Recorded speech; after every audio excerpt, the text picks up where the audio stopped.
આજે આપણે ધોરણ 7માં આદિવાસી પાઠ અંતર્ગત આદિવાસીના જીવન અંગેની પ્રવૃત્તિ જોઈશું.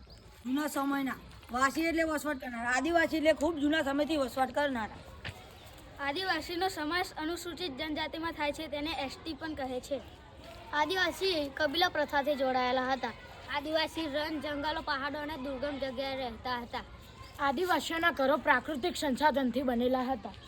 જમીન અને જમીન પેદાશો પર તેઓ સંયુક્ત રીતે અધિકાર ધરાવતા હતા. ઉત્તર ગુજરાતના આદિવાસી પુરુષો ધોતિયું, ખમીસ અને ફાળિયું પહેરતા હતા. મહિલાઓ પણ ઝૂલણી પહેરતી હતી.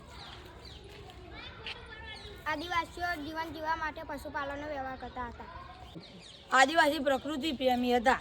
આદિવાસી લોકો જીવન નિર્વાહ માટે ખેતી પણ કરતા હતા. આદિવાસી લોકો જીવન નિર્વાહ માટે પશુપાલન કરતા હતા. આદિવાસીઓ જીવન નિર્વાહ માટે શિકારની પ્રવૃત્તિ કરતા હતા.